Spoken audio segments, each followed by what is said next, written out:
Hello दोस्तों, आज के इस वीडियो में प्रिजाइडिंग ऑफिसर की ड्यूटी के बारे में हम लोग जानेंगे। फुली डिटेल्स उनके क्या कर्तव्य होते हैं, बहुत सारे फॉर्मेट्स भरने होते हैं। तो चलिए वीडियो को शुरू करते हैं। पंचायत आम निर्वाचन 2021 में आप सभी का स्वागत करते हुए, पीठासीन पदाधिकारी है तो बहुत सारे महत्वपूर्ण निर्देश होते हैं जिसे ध्यान में रखना होता है। जो आप यहाँ स्क्रीन पे देख रहे हैं, आप इसे नोट कर लें या स्क्रीनशॉट ले लें, जैसे भी, ये ताकि आपको ये ध्यान में रहे, आप इन कर्तव्यों को निर्वहन सही कर सकें। वैसे ही यहाँ भी कुछ पीठासीन पदाधिकारी के अन्य कार्य हैं जिसको आपको ध्यान रखना है। आज के इस वीडियो में मेन हमारा जो फोकस है, जो प्रिजाइडिंग साहब को परेशानी होती है मेन सारे फॉर्मेट्स भरने में, उससे जुड़ी हुई बातें हम लोग आज करेंगे। बहुत सारे पैकेट्स तैयार करने होते हैं। पहला पैकेट्स हमने जो यहाँ पे सामने रखा है आपको, स्टेशनरी पैकेट्स है। स्टेशनरी पैकेट्स में बहुत सारा मसला आता है लोगों को, प्रिजाइडिंग साहब को, कि उनको याद ही नहीं रहता कि क्या क्या डालना है। मैं आपको ऐसा बताऊंगा कि फिर आप जो है कि उसको भूल नहीं पाएंगे कि हमें स्टेशनरी पैकेट्स में क्या क्या रखना है। चलिए शुरू करते हैं। हमारे पास P1, P2, P3, A, B और C हैं। तो सबसे पहले हम देखते हैं कि उनके पास कौन कौन से ऐसे डॉक्यूमेंट्स हैं, कागजात हैं जो स्टेशनरी पैकेट्स में डाले जाएंगे। स्टेशनरी पैकेट्स का मतलब है वेरी इम्पोर्टेंट पेपर्स। तो आप ध्यान दीजिए, P1 के पास जो है कि वोटर लिस्ट होता है, निर्वाचक नामावली कहते हैं, जिस पे वो काम कर रहा होता है। तो एक तो वो हो जाएगा। फिर P1 के पास में ही व्यवहारित मतपत्रों का प्रतिपूर्ण है, यानी बैलेट पेपर जो पंच और सरपंच का दिया गया फाड़ करके, उसका जो काउंटर फॉइल है, जिसको आप लोग अधकट्टी कहते हैं, वो है। तो ये दो कागज़ तो वहाँ से मिल गया। P2 के पास में मतदाता रजिस्टर होता है जिस पे वो काम कर रहा है, तो तीसरा तो आपका वो हो गया। और उसके बाद P3C के पास मतदाता पर्ची जो P2 काट करके दिए होंगे, और P2 से P3A, P3B और P3C के पास जाके जमा होता है। तो ये सारे कागज़ आप जमा कर लीजिए। तो ये आपका 4 पैकेट तैयार हो गया। उसके बाद आता है आपका VVI में मतपत्र जो आपको मिला था, बैलेट पेपर्स जो आपको मिले थे, उसमें से जो अनयूज्ड हो गए, अप्रयुक्त, जिसका इस्तेमाल नहीं किया गया, उसको भी लौटाना है। तो एक पैकेट तो आपका ये हो गया। इसके अलावा रद्द किए गए मतपत्र हैं। रद्द किए गए मतपत्र कौन से हैं? मान लिया ऐसा जो विनिश्चय किया कि हम वोट नहीं डालेंगे, या ऐसा जो खलल डाल रहा था आपने उसको बाहर निकाल दिया, तो उन मतपत्रों को आपको कैंसिल कर देना है, रद्द कर देना है, और उसको एक पैकेट में रखना है। या किसी त्रुटि के कारण जो है कि वो जिसमें मिसप्रिंट हो कुछ भी, उसको आपने रद्द किया, तो उनके लिए एक पैकेट होगा जिसमें वो आप रद्द करके उसको रखेंगे। तो एक पैकेट तो ये हो गया। उसके बाद जो है कि निवेदित मतपत्र, याद होगा आपको, टेंडर्ड वोट कभी भी जो है कि EVM में नहीं पड़ता, वो बैलेट पेपर से ही पड़ता है। तो एक निवेदित मतपत्र का लिफाफा होगा, उसकी सूची होगी, उसमें एक ये आपका हो जाएगा।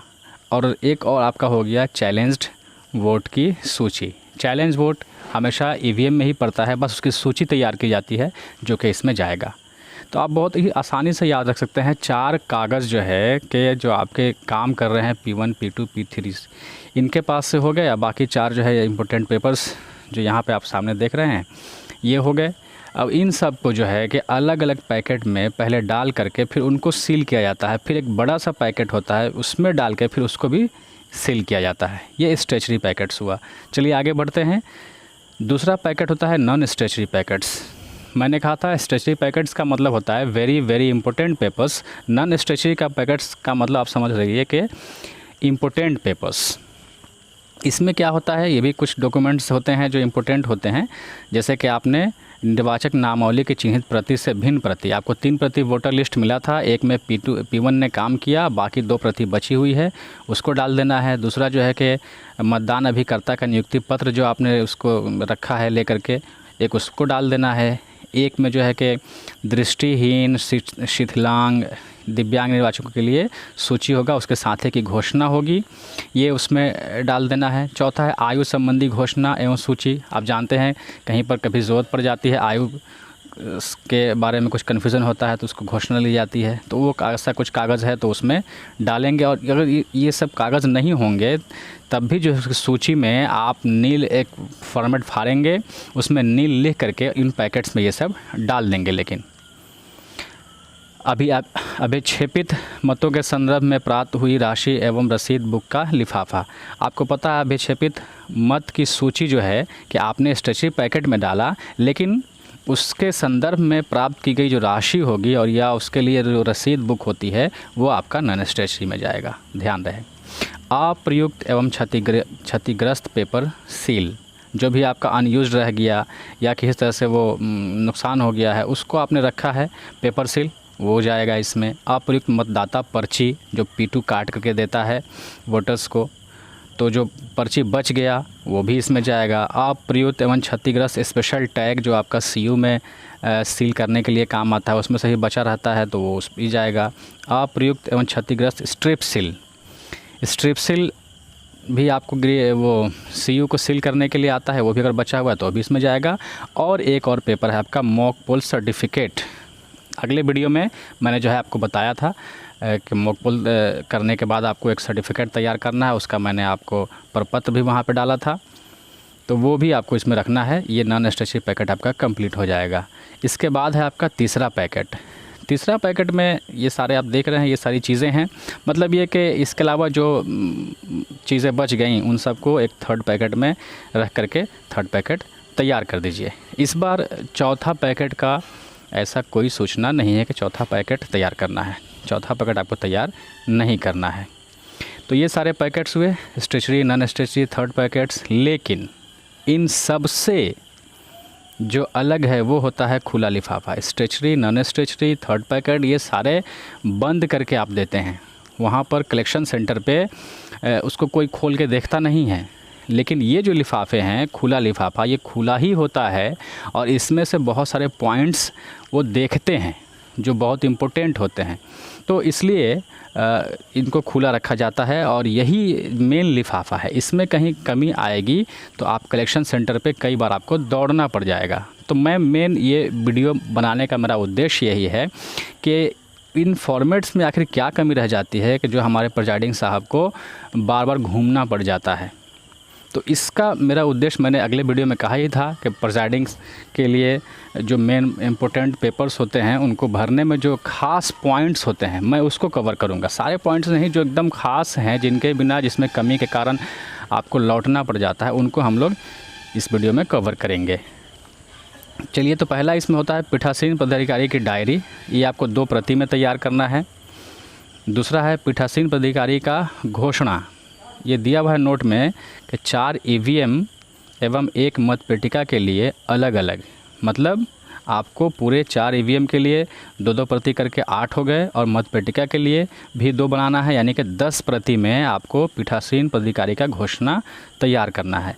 याद रहे कि पीठासीन पदाधिकारी का घोषणा का जो प्रपत्र है EVM के लिए अलग है और मतपेटिका के लिए अलग अलग फॉर्मेट दिया हुआ है, तो उसके हिसाब से आपको इसको तैयार कर लेना है।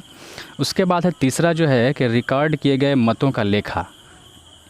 ये भी 2 प्रति में लिख रहा है, सभी पदों के लिए अलग अलग, मतलब पूरे 6 पद के लिए चुनाव हो रहे हैं और सभी पदों के लिए आपको बनाने हैं 2-2 प्रति, यानी कि कुल मिलाकर के 12 प्रति ये तैयार करना है। उसके बाद है पेपर सील लेखा। तो पेपर सील लेखा लिखा हुआ है 2 प्रति में, और यहाँ भी आपको दे रहा है कि 4 EVM एवं 1 मतपेटिका के लिए अलग अलग। इसका मतलब क्या हुआ, 4 जो EVM हैं उनके लिए 2-2 प्रति बनाना है, तो ये 8 हो जाएंगे, और प्लस मतपेटिका के लिए भी 2 बनाना है तो ये 10 हो जाएंगे। इसके अलावा वोटर टर्न आउट रिपोर्ट है, 2 प्रति में है।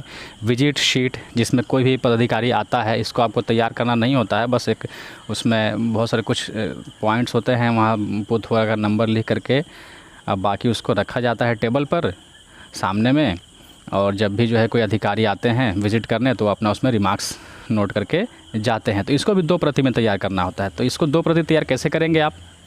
इसको 2 प्रति तैयार आप इस तरह से करेंगे कि 2 विजिट शीट कॉपी लेंगे और दोनों के बीच में कार्बन कॉपी लगा देंगे, आप पिनअप कर देंगे ताकि वो हिले नहीं, और उसको आप अपने टेबल पर रख देंगे। कोई भी अधिकारी आएगा उस पर साइन करेगा, नीचे वाले में खुद ब खुद जो है कि साइन हो जाएगा और 2 प्रति आपका तैयार हो जाएगा। क्योंकि बहुत बार ऐसा देखा गया है, मेरा अपना अनुभव है कि अधिकारी बोलते हैं कि आप 2 अलग अलग रखे हुए हैं तो इतना टाइम है हमको कि हम दोनों में साइन करते रहेंगे, इसलिए कार्बन लगा के आप रखिए। तो इसको आप कार्बन लगा के रखेंगे तो ऑटोमेटिकली आपका 2 प्रति तैयार हो जाएगा। उसके बाद है चालान की प्रति। ये चालान की प्रति वो प्रति है जो आप भर के ले आते हैं कलेक्शन सेंटर में। ये एक ही पेज में 3 टुकड़ा में बना होता है। एक जो है कि वज्रगृह के लिए होता है, एक पीसीसीपी के लिए होता है और एक जो है कि आपके लिए होता है। तो इन सब को अच्छा से भरना होता है। इन सारे फॉर्मेट्स में मैंने कवर किया, जैसे पीठासीन पदाधिकारी की डायरी में अब ये 3 पेज का है। 3 पेज में जो खास जो पॉइंट है मैंने उसको कवर किया है। पीठासीन पदाधिकारी का घोषणा, इसमें बहुत कुछ नहीं है खास, इसको कोई ज़रूरत नहीं है, मैंने कवर नहीं किया है। रिकॉर्ड किए गए मतों का लेखा, इसमें मैंने कुछ पॉइंट्स है जिसको मैंने कवर किया है। पेपर सील लेखा, इसमें भी पॉइंट्स है जो मैंने कवर किया है। वोटर टर्नआउट रिपोर्ट, इन सब में जो खास बात है वो मैंने कवर किया है। चलिए उसको हम आगे देखते हैं। तो ये सबसे पहले आपके सामने है पीठासीन पदाधिकारी की डायरी में से मैंने ये कॉलम नंबर 10 जो है कि फिलअप करके आपको एग्ज़ाम्पल के तौर पर दिखाने का मैंने प्रयास किया है। बाकी कॉलम्स ऐसा कुछ नहीं है जिसमें आप कंफ्यूज कर सकते हैं। ये मेन चीज़ है। मेन चीज़ है क्या, देखिए ये जितना मैंने अभी कहा कि इन प्रपत्रों में मैंने जो है कि कुछ पॉइंट्स कवर किए हैं, इसमें है क्या? इसमें पॉइंट ये है कि इन सब में हर जगह जो है कि एक आपका जो कैलकुलेशन है, जो आंकड़ा है, ये आंकड़ा का ही मेन खेल है। इसमें अगर गड़बड़ होता है, आंकड़ा पर गड़बड़ाता है तो आपका वो जमा नहीं लेता है। वो आंकड़ा है क्या? आपको एक ही चीज़ कई जगह भरना पड़ता है कि टोटल कितने मतदाता हैं, कितने पुरुष हैं, उसमें से कितने महिला हैं। फिर उसके बाद ये पूछा जाता है कि उसमें से कितने वोटर्स ने वोट डाला। उसमें भी फिर ये पूछा जाता है कितने पुरुष और कितने महिला ने वोट डाला। तो ये हर जगह आपका टैली करना चाहिए, मैच करना चाहिए। फिर कई जगह ये पूछा जाता है कि कितने ईपिक से और कितने नॉन ईपिक से वोट डाला। तो ये हर जगह जो खेल है ना, अब ऐसा नहीं कहीं जो है कि हमने दे दिया कि टोटल वोटर्स इतना है, कहीं पर दूसरे पेज में हमने लिख दिया कि टोटल वोटर्स इतना है, तो ये मिस मैच होगा तो वो जमा नहीं लेगा। कहीं हमने लिख दिया कि टोटल वोटर्स इतने हैं, उसमें महिला इतना, पुरुष इतना, दो जब मिलाया गया तो टोटल से मिस मैच हो गया। कहीं फिर जो है कि आपने ईपिक और नॉन ईपिक वाला जो कॉलम भरा, अब उसको जो है कैलकुलेट किया गया, उसको मिलाया गया तो फिर देखा गया कि ये भी मिस मैच कर रहा है जितने वोट डाले गए हैं। तो मेन जो है कि इसमें यही आपको ध्यान रखना है कि ये हर जगह से जिस पेपर में जहाँ जिस फॉर्मेट में ये कॉलम्स दिए गए हैं उसमें हमें जो भरना है तो ये टोटली मैच करे, टोटल मतदाता मैच कर जाए, पुरुष महिला मैच कर जाए, ईपिक और नॉन ईपिक का कॉलम है तो वो भी मैच कर जाए। तो देखिए मैंने यहाँ पर 10 नंबर कॉलम है, इसमें हमने भरा है।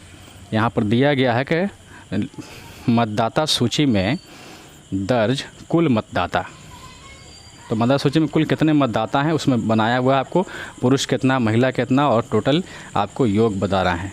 तो इसमें हमने एज फॉर एग्ज़ाम्पल आपको एक एग्ज़ाम्पल हमने कोई एक आंकड़ा ले लिया है जिसमें हमने लिखा है कि पुरुष 260 हैं, महिला 240 है और कुल मिला करके 500 वोटर्स हैं। दूसरे कॉलम में है कि मतदाता जिन्होंने मतदान किया। अब इसमें यह है 500 में से कितने लोगों ने मत का दान किया, उसमें से पुरुष कितना और महिला कितना, टोटल कितना। तो हमने यहाँ आपको एग्जांपल लेकर के बनाया है कि 190 मान लिए, 260 में से 190 पुरुष ने वोट डाला और 240 महिला में से 180 ने वोट डाला है, कुल मिलाकर के 370 वोट पड़े हैं। अब उसका परसेंटेज यहाँ पर पूछ रहा है, मतदान का प्रतिशत।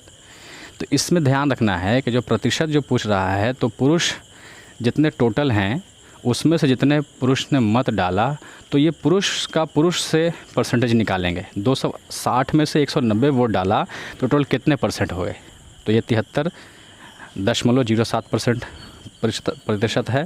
दूसरा महिला का अगर देखा जाए 240 महिला वोटर्स थी, उसमें से 180 ने वोट डाला तो टोटल कितना परसेंट हुआ, तो ये 75% है।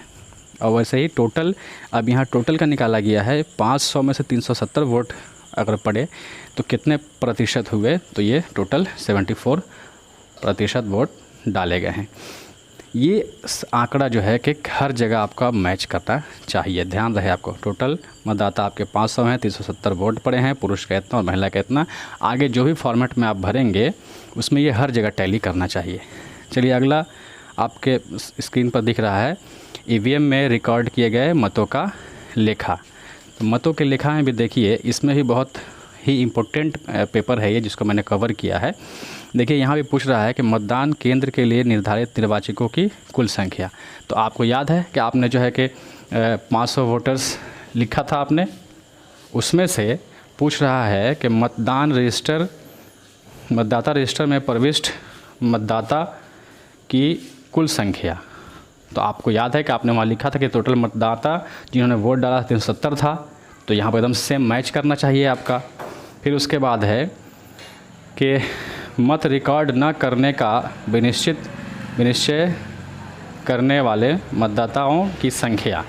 ये आपको याद है, ये ऐसा पॉइंट है जिसमें कोई मतदाता का सारा एंट्री आप कर देते हैं, करने के बाद अब वो कहता है कि मैं वोट नहीं डालूँगा। तो अगर वो वोट नहीं डालने का अगर वो निश्चय करता है तो आप उसे जो है प्रेशराइज़ नहीं कर सकते कि नहीं मैंने सारा एंट्री कर दिया है, आपको वोट डालना पड़ेगा। ऐसा नहीं है, ये तो मत का दान है, वो करे या ना करे दान। तो उसका जो है कि आपको हिसाब किताब रखना है, उसका बैलेट पेपर को रद्द कर देना है, उसके बैलेट पेपर जो है कि एक लिफाफा में रखना है और यहाँ पर उसका आंकड़ा लिख देना है। तो हमने एग्ज़ाम्पल ले लिया है कि मान लिया ऐसे 2 लोग भी हुए। फिर अगला कॉलम है कि मतदान करने के लिए अनुज्ञात किए गए मतदाताओं की संख्या। कोई ऐसा व्यक्ति आया जिसको आपने सारा एंट्री कर दिया, करने के बाद वो कंपार्टमेंट में जाता है, वोटिंग कंपार्टमेंट में जाने के बाद वो अपना वोट नहीं डालता है, वो उसमें जो है कि कुछ ना कुछ खलल करता है, वोट का अपना यूज करता नहीं है, उसमें डिस्टर्ब करने की कोशिश करता है। तो उस कंडीशन में आप क्या करेंगे कि उस मतदाता को आप वहाँ से निकाल देंगे, पुलिस का सहारा लेंगे, फोर्स का सहारा लेंगे और उसे आप वहाँ से बाहर निकाल देंगे। उसका भी बैलेट पेपर जो है कि वो रद्द किया जाएगा और उसको भी उसी एनवेलप में रखा जाएगा। तो अब ये हो गया। अब यहाँ देखिए कॉलम पूछ रहा है टोटल मतदाता आपके 500 थे, मतदाता रजिस्टर P2 के पास जो होता है 370 एंट्री हुआ उसमें, और मत नहीं डालने वाले 2 हुए और जिसको आपने निकाल दिया वो 1 हुए। हमने एग्जांपल लिया, आपका ये 0 भी हो सकता है, कुछ भी हो सकता है, ये तो आपका ऑन स्पॉट क्या सिचुएशन होगा वो करेगा, डिपेंड करेगा। मैं तो इसमें एग्जांपल लेकर के वो समझाने का मैंने कोशिश की है। तो इस तरह से क्या हुआ, 370 में से 2 को आपने वोट नहीं डालने दिया, 2 ने वोट नहीं डाला और 1 आपने निकाल दिया, तो 3 वोटर्स कम हो गए। अगला कॉलम पूछ रहा है कि वोटिंग मशीन में के अनुसार रिकॉर्ड किए गए मतों की कुल संख्या। तो अब जो है यहाँ पूछा जा रहा है कि मशीन कितना वोट बता रहा है। तो देखिए 370 में से आपने 2 ने वोट नहीं डाला और 1 को आपने जो है कि निकाल दिया, तो ये 370 में से 3 निकल गए, तो 300 कितने हो गए, 67 हो गए। लेकिन मशीन कितना बता रही है, 365। अब ये कैसे गड़बड़ हो गया।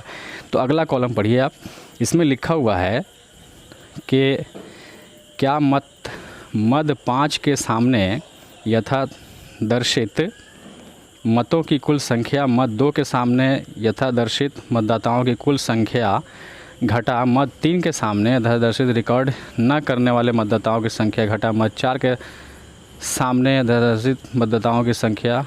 इसमें आपको ब्रैकेट में दे के कोई इस तरह से समझ लीजिए आप कि 2 नंबर कॉलम में से 3 को घटा दीजिए, फिर 4 को घटा दीजिए। तो क्या इनके घटाएं से मेल करती है या उसमें कोई अंतर पाया गया है। तो हमने लिखा है कि अंतर है।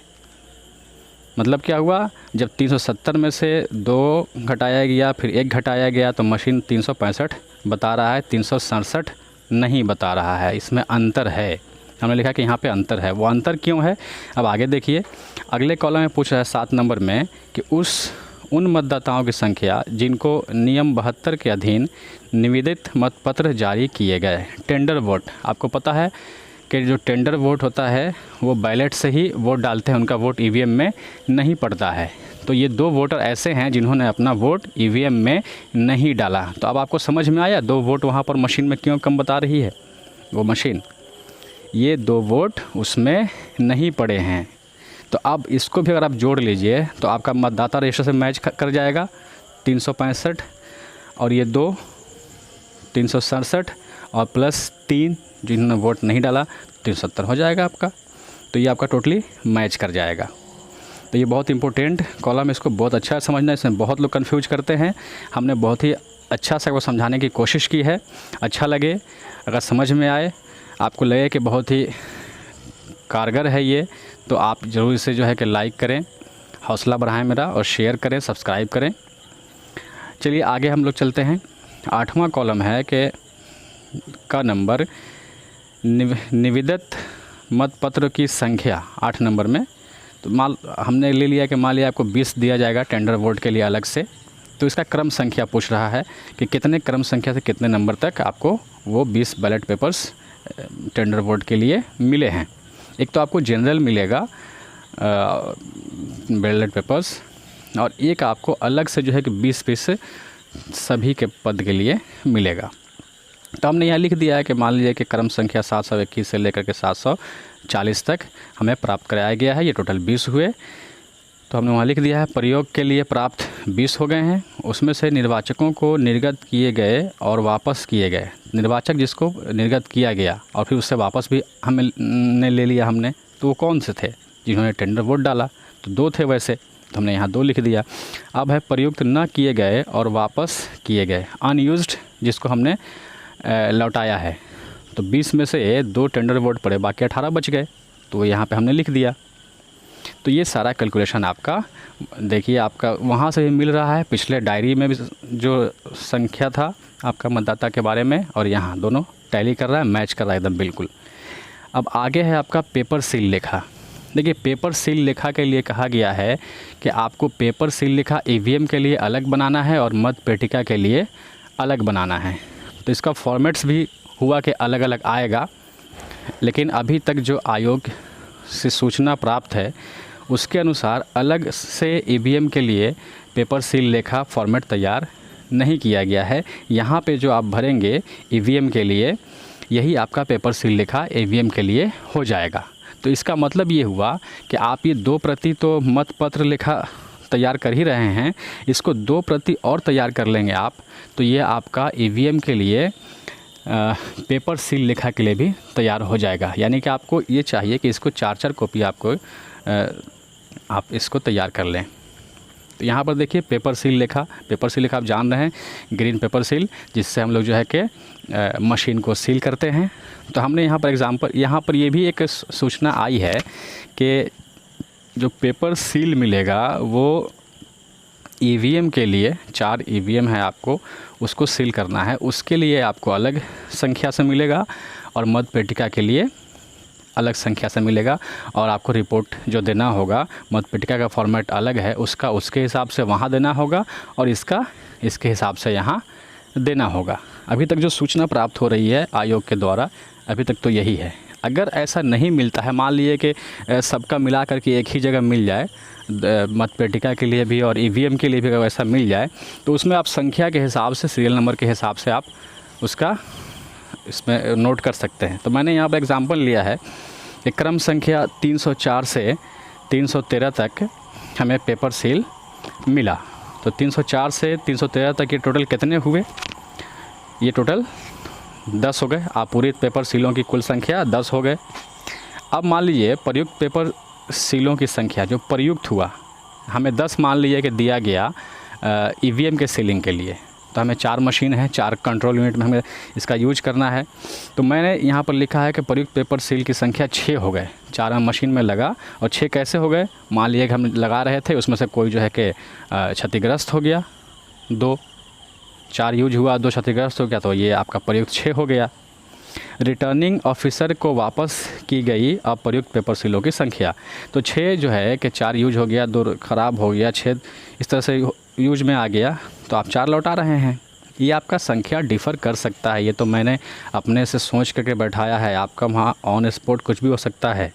अब यहाँ पूछ रहा है कि क्षतिग्रस्त सीलों की क्रम संख्या यदि कोई हो, तो हमने यहाँ पर दे दिया है कि 304 और 307 नंबर जो पेपर सील था वो हमसे क्षतिग्रस्त हो गया था। ये 2 क्षतिग्रस्त हो गया था और 4 मशीन में लग गया, इस तरह से 6 यूज में हो गया और 4 हमने लौटा दिया। तो ये ध्यान रहे, ये ईवीएम के लिए पेपर सील लेखा आपका यही हो जाएगा। इसका 2-2 प्रति इसको भी आपको एक्स्ट्रा तैयार करना पड़ेगा। चलिए अगले हम लोग उस पर प्रपत्र पर चलते हैं। अगला है आपका पेपर सील लेखा मत पेटिका के लिए। चलिए वो ईवीएम के लिए आपने देख लिया। अब यहाँ मत पेटिका के लिए आपको यूज़ करना है। संख्या आपका डिफ़र हो सकता है, बिल्कुल ध्यान रखिएगा। ये मैंने अपने तरह से मान करके बनाया है। यहाँ पे लिखा हुआ है विपरीत मत पेटी की संख्या। मत पेटी हमने यहाँ मान लिया कि एक्स्ट्रा हमें यूज करना पड़ा, 1 की जगह पर 2 देना पड़ा, तो हमने यहाँ लिख दिया कि 2 हमने मत पेटी यूज किया। अब यहाँ है विपरीत पेपर सील का अनुक्रमांक। तो अगर आपने 2 यूज किया है तो उसमें कितने नंबर का पेपर सील लगाया गया है दोनों में। तो हमने एक एग्ज़ाम्पल मान लिया है कि हमने 202 और 203 उसमें लगाया है। ठीक है। अब आगे ये नीचे लिख रहा है कि प्राप्त पेपर सील की संख्या। तो यहाँ पूछ रहा है अनुक्रमांक कितना से कितना तक। तो हमने लिखा कि 201 से लेकर के 205 तक हमें प्राप्त हुआ, यानी कि टोटल 5। उसमें है कि विपरीत पेपर सील की संख्या। यूज कौन सा हुआ, तो हमने वो यूज में लिखा है कि 202 और 203, ये टोटल 2 यूज हो गए। अब पूछ रहा है कि बर्बाद पेपर सील यदि हो की संख्या। तो हमने लिखा है कि बर्बाद में जो है कि अनुक्रमांक 201 से 201 ही लिखा है, यानी कि ये 1 पीस हमारा बर्बाद हो गया। अब है कि अविपरीत पेपर सील जिसे निर्वाचित प्राधिकारी को वापस किया गया। तो यहाँ पर हमने लिखा है कि 204 और 205, 201 हमारा ख़राब हो गया, 202 और 203 हमने यूज कर लिया, और 204 और 205 2 पीस मैं उनको लौटा रहा हूँ। तो ये था मत पेटिका के लिए पेपर सील लेखा। इसके पहले आप देखिए ईवीएम के लिए पेपर सील लेखा था, उसी में ही मत पत्र लेखा में ही ईवीएम के लिए पेपर सील लिखा था, ध्यान रखिएगा आप। चलिए अगला पेपर है, बहुत ज़रूरी है। यहाँ भी ये वोटर टर्न आउट है। यहाँ भी देखिए वही फिर से जो है कि वोटर्स के बारे में है। ये हर जगह आपको मिस मैच नहीं होना चाहिए, हर जगह मैच करना चाहिए। यहाँ भी देखिए लिखा हुआ है पहला क में कि कुल मतदाता विवरणी। तो यहाँ कुल मतदाता कितने हैं भाई, तो पुरुष हमारा 260 है, महिला 240 है। अन्य का मतलब यहाँ पे थर्ड जेंडर अगर है तो आप वहाँ पे लिखेंगे। हमने मान लिया है कुछ नहीं है, तो कुल मिला के ये 500 कुल मतदाता हैं। अगला है ख में कि मत डाले गए मतदाता की विवरणी। पहला है कि पुरुष कितने मत डाले, तो आपको याद होगा हमने जो है कि इसके पहले पीछे पेपर्स में भरा था 190, महिला 180 वोट डाला था, और अन्य कुछ नहीं था। टोटल 370 वोट पड़े थे। अब प्रतिशत टोटल जो है कि 74% ये प्रतिशत था। अब यहाँ देखिए पूछा गया है कि निर्वाचन फ़ोटो पहचान पत्र के माध्यम से डाले गए मतदाता की संख्या। ये रिपोर्ट कौन देगा, ये रिपोर्ट देना है पीटू के पास। पीटू मतदाता रजिस्टर में नोट कर रहा है अभिव्यक्ति के कॉलम में कि कोई कौन सा डॉक्यूमेंट लेकर के आया था वोट डालने के लिए। अगर वो ईपिक लेकर आया था कोडिंग उसने 1 किया होगा, और अन्य कुछ भी लेकर आया होगा तो उसके लिए कोडिंग उन्होंने 2 किया होगा, और वो टोटल जोड़ते चल रहे होंगे, लास्ट में संख्या वो बताएंगे। तो मान लीजिए कि ये हमने लिखा है कि पीटू ने हमें बताया कि टोटल ईपिक से 348 वोट पड़े हैं, और 22 जो है कि अन्य वैकल्पिक दस्तावेज से, और मत डालने से इनकार किए मतदाता की संख्या। मत डालने से इनकार करने की संख्या, इसमें आप दोनों जोड़ लेंगे। एक तो जो मत नहीं डालने का विनिश्चय किया, और दूसरा जो खलल डाल रहा था उसको आपने निकाल दिया। तो ये 3 हमने यहाँ पर लिख दिया है कि 370 में से टोटल एंट्री हुआ हमारा, जिसमें से 348 ईपिक से, और 22 जो है कि नॉन ईपिक से, अदर देन ईपिक से, और 3 जो है कि वोट डालने से इनकार किया। नीचे में देखिए क्लियर लिखा हुआ है इस पर फॉर्मेट में कि वोटर टर्न आउट रिपोर्ट मतदाता रजिस्टर में अंकित विवरण के आधार पर तैयार करना है।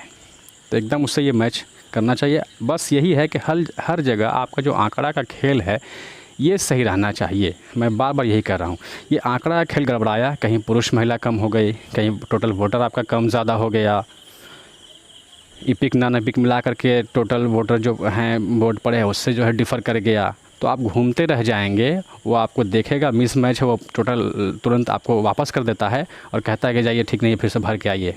इतनी भीड़ होती है कि वो आपको समझाता भी नहीं है कि इसमें कमी है क्या, कहाँ पर क्या प्रॉब्लम है। आपको दे देगा ठीक नहीं है ठीक करके लाइए बस जाइए। अब आप घूमते रहेंगे कि आखिर क्या समस्या है इसमें। तो इसलिए इस बात को अगर आप ठीक कर लेते हैं तो जैसा मेरा अपना अनुभव रहा है कि बस एक बार में आप जाइए और जमा करके चले आइए। हमेशा की तरह मेरा यही अपना अनुभव रहा, कभी भी मुझे परेशानी नहीं हुई। बस गया कलेक्शन सेंटर पे, फ़र्स्ट लाइन लगाया, एक बार में सब कुछ दिया, जमा हो गया, चल दिया। तो अगर आप इन पॉइंट्स को अच्छा समझ लेते हैं और इस पर जो है कि अमल करते हैं तो मेरे ख़्याल से आपको कहीं कोई परेशानी नहीं आने वाली है। चलिए अगला देखते हैं हम लोग। अगला आपका है ये विजिट शीट का, ये यहाँ पे दिया गया। इसमें कुछ एंट्री कुछ खास करना नहीं है आपको, तो बस इसमें ऊपर में जो कुछ पॉइंट्स हैं जो उसको भर करके आपको 2 प्रति में तैयार करना है। इसलिए आपको इसके 2 सेट ले लेना है, बीच में कार्बन कॉपी लगा करके, कार्बन लगा के बीच में और पिन लगा करके खोस करके अपने टेबल पे प्रिजाइडिंग साहब रखे रहेंगे। कोई भी इसमें अधिकारी आएगा अपना एंट्री करेगा, वो आपका ऑटोमेटिकली 2 प्रति तैयार हो जाएगा। उसके बाद है ये चालान की प्रति जो कहा गया है, जिसमें कलेक्शन सेंटर पे भर करके ले जाया जाता है। आप देख रहे हैं ये 3 प्रति में है। पहला है वज्रगृह अधिकारी का प्रति, दूसरा है दंड अधिकारी का प्रति और तीसरा है पीठासीन अधिकारी का प्रति। 3 प्रति में भरना होता है। आप वहाँ जब ले जाएंगे वो आपको 1 प्रति वो वज्रगृह वाला जो है वो अपना फाड़ के रख लेगा, 2 प्रति आपको दे देगा। उसमें से 1 प्रति आपको पीसीसीपी को देना होगा और 1 प्रति आपका बच जाएगा। बहुत इंपॉर्टेंट पेपर है ये। जब आप जमा कर देते हैं तो इस पेपर को जब तक काउंटिंग ना हो जाए, रिजल्ट ना हो जाए, आपको इसको अच्छा संभाल के रखना चाहिए, क्योंकि यही आपके पास एक सबूत है कि आपने वहाँ पे सब कुछ जमा कर दिया है। मान लीजिए आपके बूथ पे कुछ प्रॉब्लम हो जाता है, कुछ भी ऐसा समस्या आ जाता है, फिर इसको अगर खोजबीन होगा, अगर आपको बुलाया गया, अगर आपके पास कागज़ नहीं होगा तो आप क्या सबूत देंगे कि हमने सब कुछ जमा कर दिया था। तो ये बहुत ही इम्पोर्टेंट पेपर है। जमा करने के बाद आप इसकी रसीद को संभाल के रखें कुछ दिनों के लिए, जब तक कि सारा रिजल्ट वगैरह क्लियर ना हो जाए। चलिए आगे बढ़ते हैं। तो ये सारा मैंने पॉइंट कवर किया है। इसको अगर आप बढ़िया से कवर कर लेते हैं, समझने की कोशिश कर लेते हैं, बार बार देखिए, चूँकि ये मैं जो रूम में जो ट्रेनिंग देता हूँ बस एक बार आपको सुनने को मिलता है। आपके पास तो ये ऐसा हथियार है जिसको आप बार बार सुन करके देख करके आप समझ सकते हैं। आप पूरी तरह से इसमें परिपक्व हो सकते हैं, आपको कहीं कोई परेशानी नहीं आएगी। बस जिस तरह से मैंने बताया है इसको समझने की कोशिश करना है। मुझे लगता है कि बड़ी मैंने मेहनत किया है आपके लिए और आपके सफलतापूर्वक कर्तव्य के निर्वहन की कामना करने के लिए मैंने ये बनाया है, कामना भी करता हूँ। तो कुछ तो उम्मीद बनती है आपसे कि आप मेरी मेहनत का कुछ ना कुछ उज्र दें उसका। आप मेरी वीडियो को लाइक कर दें, सब्सक्राइब कर दें, दूसरों को भी शेयर करें ताकि सभी इसका फ़ायदा उठा सके। और अगला वीडियो आपको याद रहे कि अगला वीडियो मैं बनाऊंगा, आपको सीलिंग करते हुए पूरा प्रोसेस मैं दिखाऊंगा। प्रिजाइडिंग साहब को एक प्रॉब्लम ये भी आता है कि सीलिंग कैसे करना है, तो सीलिंग का वीडियो बनाऊंगा ताकि आप उसको बढ़िया से समझ सके। उसके लिए आपको थोड़ा सा वेट करना पड़ेगा सीलिंग का वीडियो बनाने के लिए। कैसा लगा वीडियो आपको, कितना काम के लायक है, आपका क्या कमी है, मैं उम्मीद करूंगा आप कमेंट भी करें, हौसला अफजाई भी करें। चलिए इसी आशा के साथ कि आपके लिए ये एक बहुत काम आए, आपसे विदा लेता हूँ। धन्यवाद।